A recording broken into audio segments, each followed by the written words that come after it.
Bom, é assim, Mauro, o que eu posso dizer é que do ponto de vista hidráulico e topográfico, Xai-Xai, incluindo Chocó, estão numa zona naturalmente vulnerável às cheias ou inundações do Limpopo, né? Por exemplo, este ano, 2026, voltamos a ver os danos severos dessa exposição. Continuar a concentrar investimentos nessas zonas significa também aceitar custos recorrentes com destruição, reconstrução e perdas humanas, né? O que tem se verificado ao longo deste tempo. Bom, para mim a questão é a seguinte: até quando vamos reconstruir no mesmo lugar com esses problemas? Este é o Rio Limpopo, na entrada da cidade de Xai-Xai. Imagine que uma cidade inteira, no meio de uma grande planície, perde o sono sempre que uma pequena chuva cai no solo. Localizada na zona sul de Moçambique, a cidade que obtém a boa parte da sua renda proveniente da relação que ela mantém com o Rio Limpopo, pois Aqui na Baixa do Limpopo produz-se arroz, hortícolas.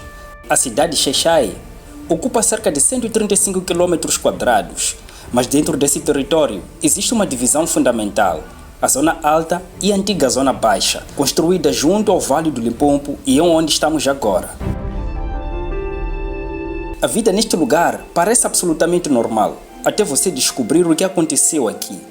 Todos os dias, milhares de pessoas acordam, abrem suas lojas, vão trabalhar, levam os filhos à escola e atravessam essas mesmas ruas sem pensar muito no que existe debaixo dos seus pés. Mas estas ruas que vocês podem ver agora já foram cobertas por água. Estas casas já estiveram cercadas por água. E algumas pessoas que hoje caminham tranquilamente por esta cidade já tiveram de fugir de suas próprias casas para sobreviver. A grande pergunta que carreguei na vida sempre foi: como é que uma cidade acabou sendo construída num lugar onde a natureza sempre teve a última palavra? Bem-vindos a Xai-Xai, a cidade que não deveria existir. Agora, eu quero que você feche os olhos por alguns segundos. Esqueça a cidade, esqueça os carros, esqueça os edifícios, esqueça o nome Xai-Xai.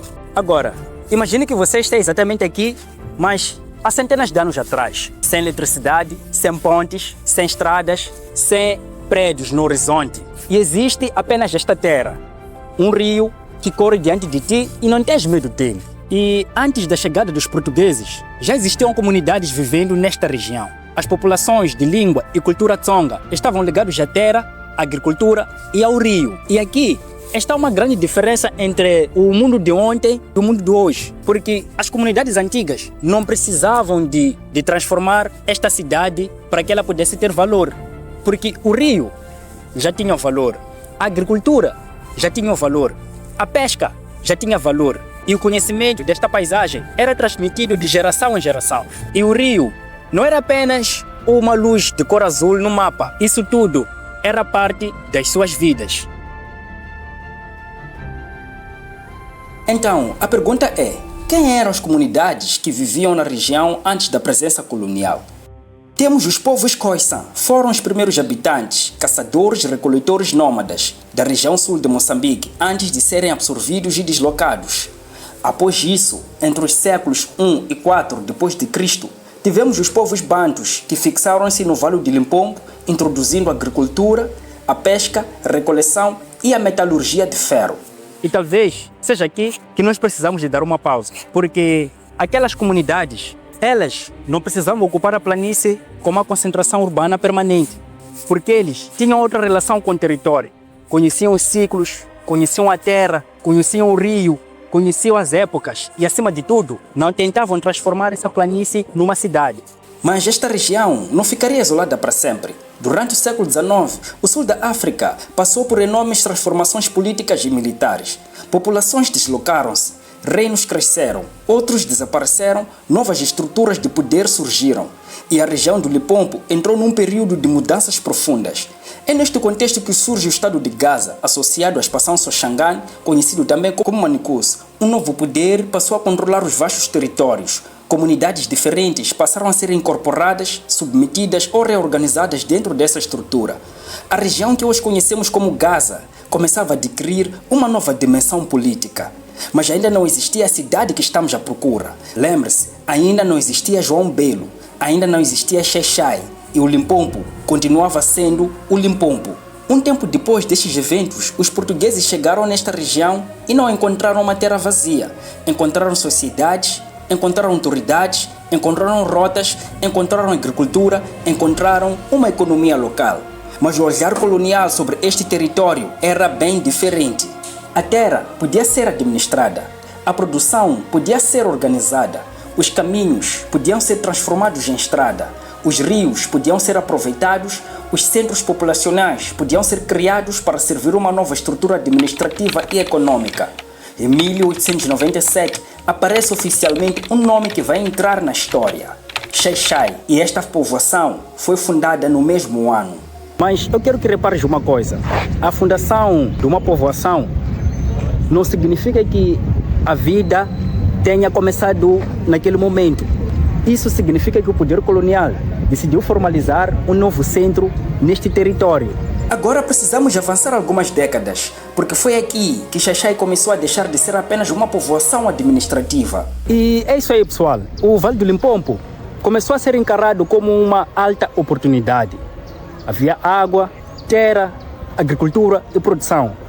A lógica parecia perfeita, porque se existe água, podemos irrigar. Se existe terra, podemos produzir. E se existe produção, precisamos de transporte. Se existe transporte, precisamos de uma cidade.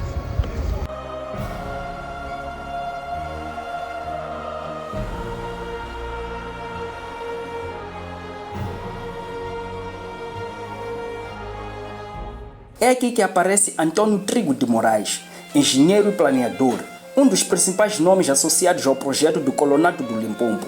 A ideia era transformar o vale, não apenas aproveitar a agricultura existente, mas reorganizar a paisagem para produzir em grande escala. E quando você olha para um projeto dessa dimensão, percebe uma coisa: não se tratava apenas de agricultura. Era um projeto de ocupação, era um projeto econômico, era um projeto político, era uma tentativa de transformar o vale numa máquina de produção. E para uma máquina funcionar, tudo precisa estar conectado. Mas havia um problema. Não bastava construir canais e preparar a terra. Era preciso gente. Era preciso gente que viesse cultivar, gente que ocupasse as novas aldeias, gente que fizesse o projeto funcionar. E foi buscar-se parte dessa população muito longe daqui, a Madeira.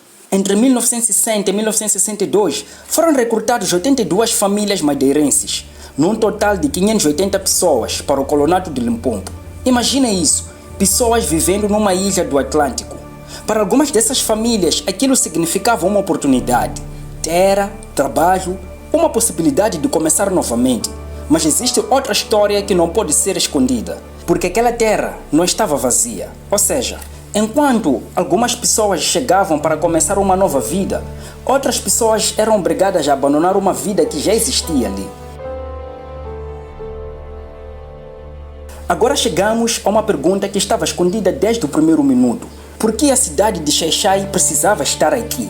A resposta não parece estar simplesmente na geografia, está na economia. O próprio projeto principal da cidade de Xai-Xai é Xonguen. Não é baixa da cidade, aquela baixa da cidade era aproveitar o rio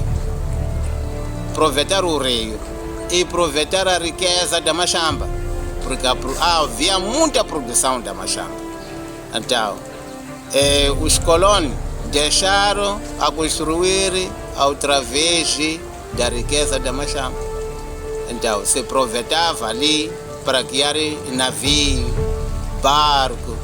Então, ali na baixa da cidade, é quase ali no jardim, era aparcamento ali no jardim, ali, dos barcos, do próprio navio. Isso é no Mirario? Sim, sim, exatamente ali no Mirario. Então, o próprio baixa da cidade não é para a cidade, é para comércio. Porque sabe que comércio, há muita coisa no parte do comércio. Não é só roupa, mesmo comida é comércio. Então, é por essa razão, o projeto que deixaram os colonos é Xonguen. E por isso voltaram de novo, estudaram aquele que os colonos deixaram. Estudaram que viu que aqui estão errados, porque todos são água. O Colonato produzia, E tudo aquilo que é produzido precisa ser armazenado, processado, financiado, transportado e vendido, deixando o distrito de Chongweni para trás. Foi aqui que João Belo ganhou uma importância enorme.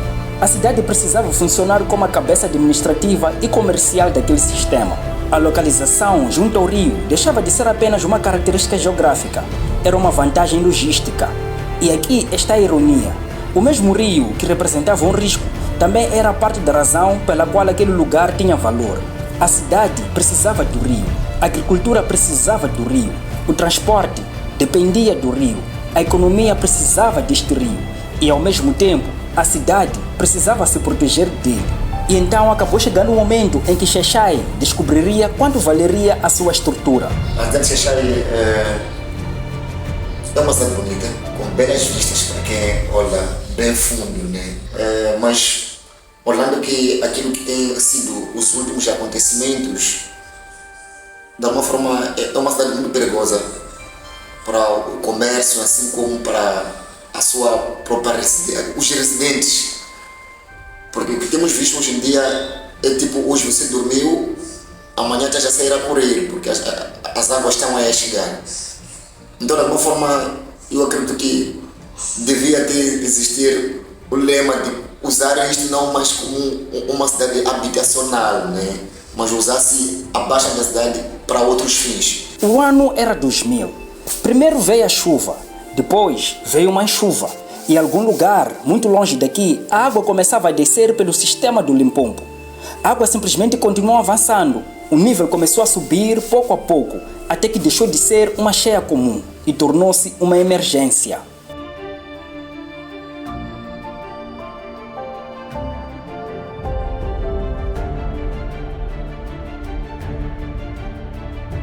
As ruas desapareceram, as casas ficaram cercadas, pessoas procuraram lugares mais altos, algumas subiram telhados de árvores e então, o que durante décadas parecia uma cidade, parecia um vasto mar. Mas existe uma parte da história que talvez seja ainda mais surpreendente do que a própria cheia. Essas pessoas voltaram. Quando a água baixou, as pessoas começaram a regressar. As lojas foram abertas, as casas foram limpas, a lama foi retirada, a vida começou novamente e talvez alguém olhando de fora pergunte: por quê? Por que voltar para um lugar que acabou de mostrar que pode destruir tudo? Talvez a resposta esteja numa única palavra: pertencer. Sabe, Mauro, até chega a doer, né? Ver as pessoas depois das cheias voltarem a viver na Baixa. Mas é difícil começar do zero, muito difícil. Então, acho que é por isso que as pessoas acabam voltando a viver lá. Não porque não querem viver na zona alta, né? Mas começar é muito difícil, é muito difícil. Isto nunca foi sobre terra, foi sobre memória. O lugar onde os avós ensinaram os pais a ler o céu. O lugar onde os pais ensinaram os filhos a nadar no rio que quase os engoliu.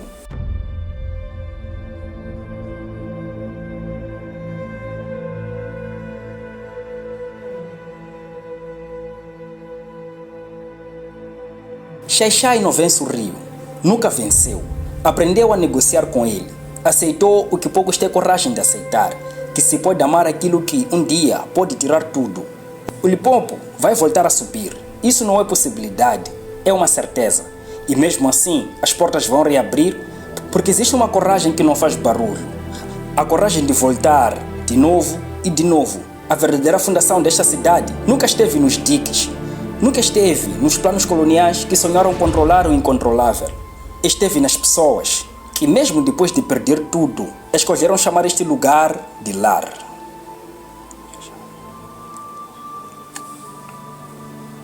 Não esqueça de se inscrever. Meu nome é Mauro. Até o próximo documentário.